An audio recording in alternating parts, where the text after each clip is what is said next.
Students, class 12th में आज हम बात करेंगे टॉपिक लेटर की।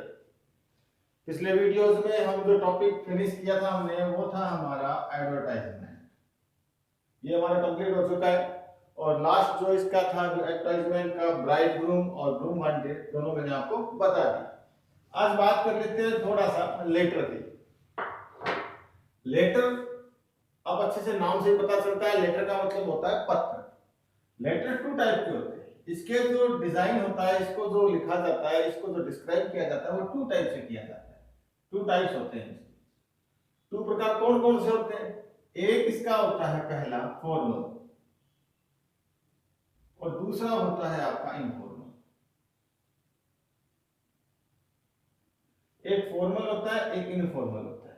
अब फॉर्मल लेटर्स में फॉर्मल इनफॉर्मल में डिफरेंस क्या है? अब डिफरेंस की बात करते हैं तो लेटर दो टाइप से लिखा जाता है। एक पत्र वो होता है जो हम अपने पारिवारिक सगे संबंधियों को, रिश्तेदारों को वगैरह को लिखते हैं, दोस्त को लिख सकते हैं। और एक लेटर वो होता है जो ऑफिशियल काम से लिखा जाता है, जो कि इनफॉर्मल होता है, अनौप। इसको बोलते हैं हिंदी में औपचारिक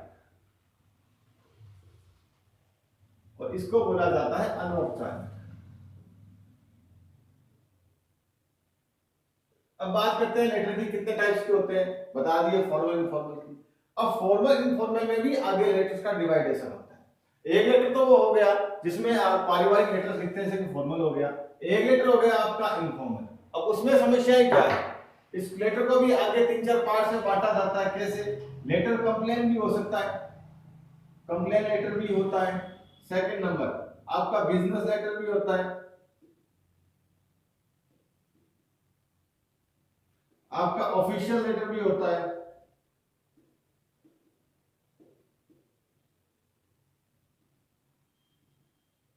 और 4 नंबर पे आपका जॉब लेटर भी होता है।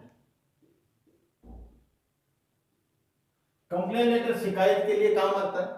बिजनेस लेटर बिजनेस से रिलेटेड, कोई आप काम करते हैं उससे रिलेटेड, आपको कोई ऑर्डर देना होता है, ऑर्डर मंगवाना होता है, बिजनेस से रिलेटेड है। ऑफिस से रिलेटेड ऑफिशियल काम होते हैं। और जॉब लेटर जो हो गया, जो आप किसी नौकरी के लिए आवेदन कर रहे हो, कोई विज्ञप्ति आपने देखी, एडवर्टाइजमेंट आपने देखा, उसके एवज में जो आप अपनी रिज्यूम फाइल करते हो, उसमें जो लेटर काम आता है वो होता है आपका जॉब लेटर। और एक लेटर मैंने आपको बता ही दिया जो कि आपका पारिवारिक को, यानी दोस्तों को, सगे संबंधियों को लिखा जाता है। अब बात आती है कि सर लेटर लिखा कैसे जाए। मान लेते हैं, बात करते हैं आज कंप्लेन लेटर की। आज हम सबसे पहले बात करेंगे कंप्लेन लेटर।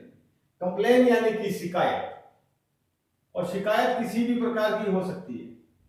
शिकायत किसी भी प्रकार की हो सकती है। शिकायत पानी की हो सकती है, शिकायत बिजली की हो सकती है, शिकायत कोई गली में सफाई व्यवस्था है उसकी हो सकती है, शिकायत रात को लाउड स्पीकर चलता है, पढ़ाई में डिस्टरबेंस होती है, उसकी हो सकती है।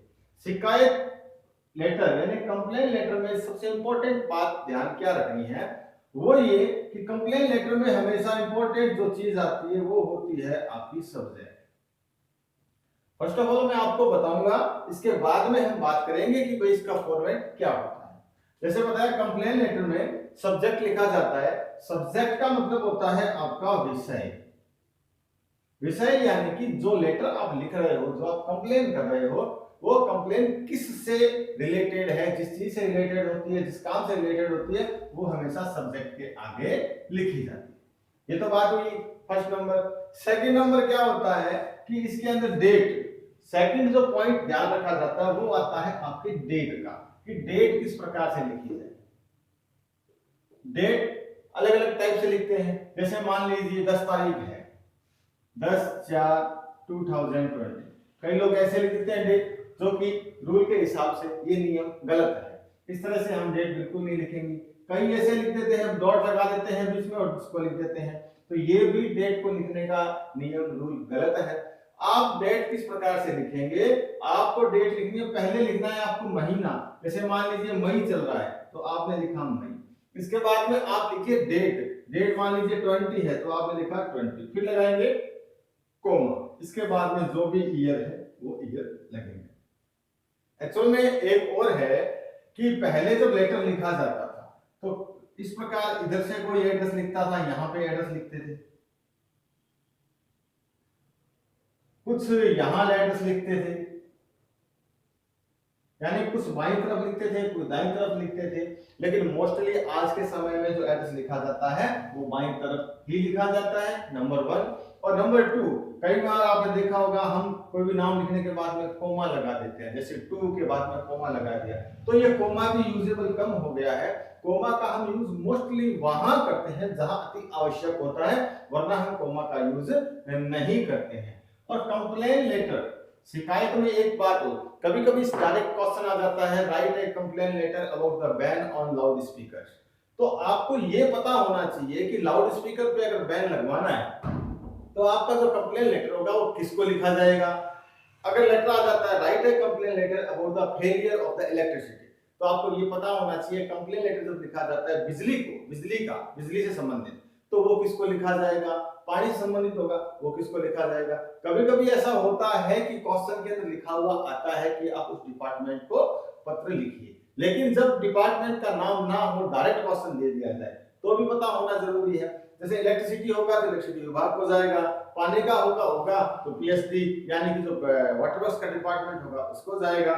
किसी चीज पे बैन लगवाना है, कोई वाइन शॉप है आपके स्कूल के नजदीक, उसको हटवाना है, तो उसका जो लेटर है वो कलेक्टर को जाएगा। सफाई व्यवस्था से होगा तो म्युनिसिपल हॉल को जाएगा। अगर नगर निगम अगर आपका नगर परिषद है तो नगर परिषद को, अगर नगर पालिका है तो नगर पालिका को। तो ये कंप्लेन लेटर की हमने बात की। अब कंप्लेन लेटर को लिखने का तरीका, फॉर्मेट क्या होता है इसका हम नेक्स्ट वीडियो में बात करेंगे। आज बताया है कि लेटर टाइप्स कितने होते हैं और लेटर कौन कौन से होते हैं। थैंक यू, जय हिंद।